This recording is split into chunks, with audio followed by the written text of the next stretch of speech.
Hi, Nay. Good morning. Magkano sa mais? 50 ma'am, tatlong balot. 50, tatlong balot. Malalaki po yan? May malalaki, may maliliit. Oo, yung mga malalaki nga eh. Meron din, pero sweet corn ito. Sweet corn. O, mas masarap siguro yung sweet corn, no? Pwede bang bumaba? Tikman ko muna bago ako bibili?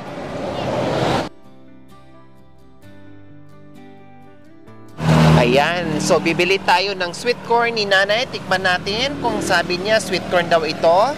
Ito po yung sweet corn. O, sigurado kayo masarap yan? Oo. Pare, init. Oh, bakit maliliit? Meron din medyo malaki, mataba ang laman. Ayan. Ayo, okay naman na. Oh, yan. Ay, ayun, masarap.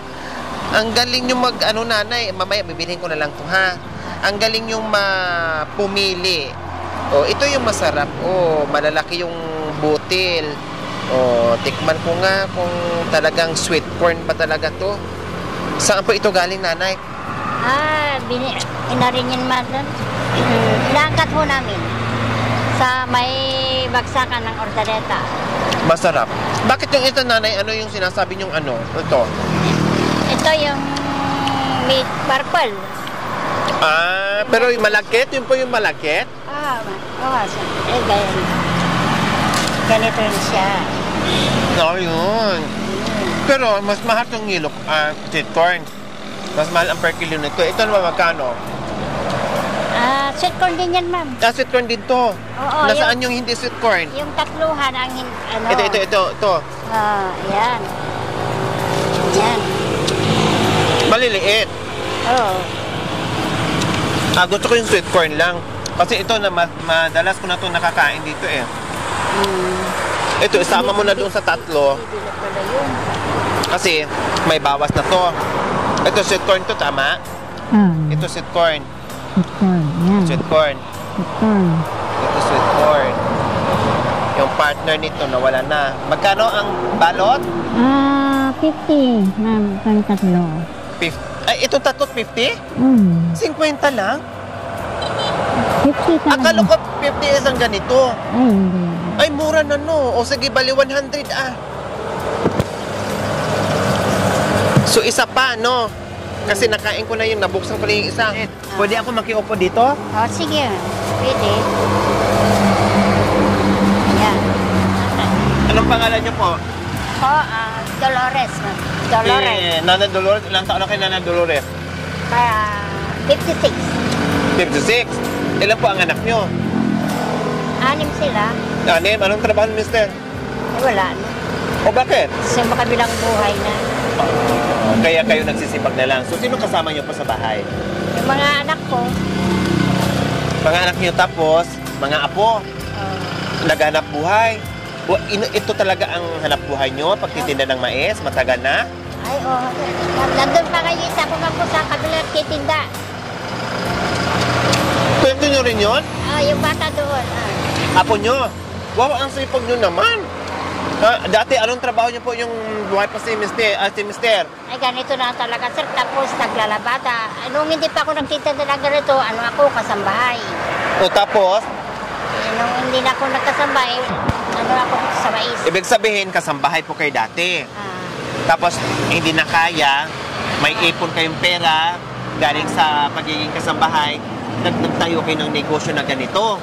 Wow, ang sipag. Ilang taon kayo bilang isang kasambahay, Nanay Dolores?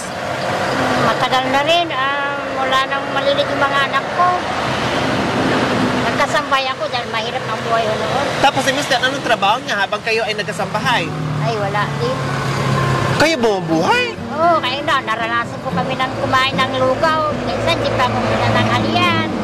Hapunan, gano'n. Sabi man ako na pagkain. Wala. Bakit naman din nagtrabaho si Mister niyo? Swerte nga sa sayo dahil nagkasambahay kayo. Bakit di siya nagtrabaho? Anong problema? May sakit po ba? Hinihintay lang yung sahod. Pag minsan, nagpadala ko yun. Nanay, sabi yung padala mo, ininom ni tatay. Wala. Namatay po ba ang asawa niyo dahil sa bisyo? Dahil sa anak. Nagka-ano siya sa baga. Ibig sabihin, Nung nag-asawa kayo, talagang kayo nalaganap buhay? Oo. Hindi ka nabubuhay sa lahat-lahat? Si tatay, wala. Wala, kahit utosan mo noon. Sige na, pupunta ka ng bukid. Init-init ka, sabi niya noon. Wow, ang bait niyo naman, Nanay Dolores. Ano, kayo ang buhay. Imbis na siya maghanap buhay kasi siya yung padre de pamilya. Pero kayo yung sumalo. Hindi kayo napagod, hindi niyo iniwan. Ay, hindi. Bakit? Parang nasanay na rin kayo? Hinayaan nyo na lang siya na di magtrabaho? Kayo na lang? Ganun yung kamahal yung mister nyo? Kahit hindi kami kasal. Hindi kami kasal. Wow! Talagang natiis nyo po at siguro ang iniisip nyo lang is yung mga bata na hindi kayo magiging broken family. Ganun nga.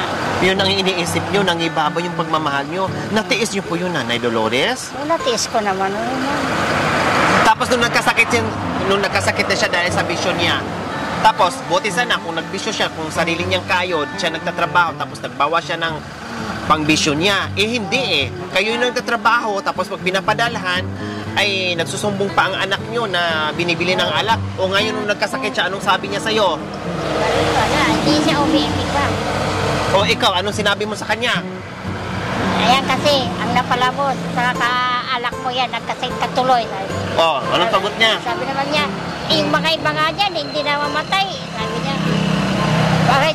Sabi ko naman noon, yung alak, meron na yan. Pero ikaw, meron pang alak, yung buhay mo, wala na. Tama. Hindi na mamatay yung alak, pero ikaw mamamatay. Tama. O, anong sagot niya? Sabi niya, hindi ako mamamatay. Aabutin ko pa ng 100. Wow, nagyayabang pa. Nagyabang Oh, pa na. tapos nung nakitaan mo siya na talagang lumala na yung sakit niya. Anong sabi mo sa kanya? Sabi mo, akala ko ba aabot ka ng 100? Ayan, sabi nga, abot ka ng 100. Wala, hindi rin umabot. Ilang taon na siya nung namatay? Ano na siya, 60. Senior lang. Pinaabot na siya ng senior tapos wala na. Wala na. Eh kung sa palagay niyo, Nanay Dolores, kung hindi siya nagbisyo, total, hindi naman siya nagtatrabaho, no? Hindi batak yung kanyang katawan sa pagtatrabaho para sa pamilya, dapat mahaba pa ang buhay niya, di ba? Sana. Kasi kayo naman ang nagtatrabaho. Sa palagay niyo, kung hindi uminom yon, buhay pa kaya yon?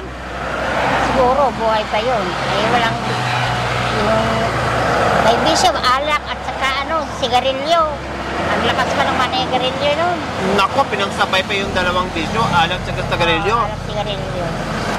Kasama lang yung mga anak, yung ganon. Nanay, no? Naranasan ko may sakit yung anak ko. Pumunta akong bukid, wala talaga pambiling ng gamot. Oh, Pumunta ko ng bukid, nag-ano ng pagkain ng kalabaw. Para meron lang akong pambili ng gamot yung isa kong anak na may sakit. Talagang ayaw talaga. Pag-utusan mo, sige na, pambili na ng gamot. Kung gusto mo, ikaw na. sabi niya sa'yo? Kaya ako na lang talaga. Ikaw lang talaga pinamano ko kita. Ang tumal ng mais ngayon. Ha? Ako lang ang unang bumili ngayon? Oo, magtumal. Buwan naman, no? Kailang malas nyo naman, yung binamano nyo dit, chismuso. Buti hindi nyo ako pinalayas. Umuwi ka na, pwede ba? Bumili ka na at magtinda pa ako. Hindi yung chinichismis mo pa ako. Akala ko, ay, salamat. Maraming salamat. Ayan, Nanay Dolores, pambayad namin sa'yo. Okay, salamat. Maraming salamat. Ang bigat. Meron pang sa grocery. Oh. At itong train na ito. Salamat. Hindi lang yan, meron pang Salamat po. Diba? Maraming salamat kung talaga niya.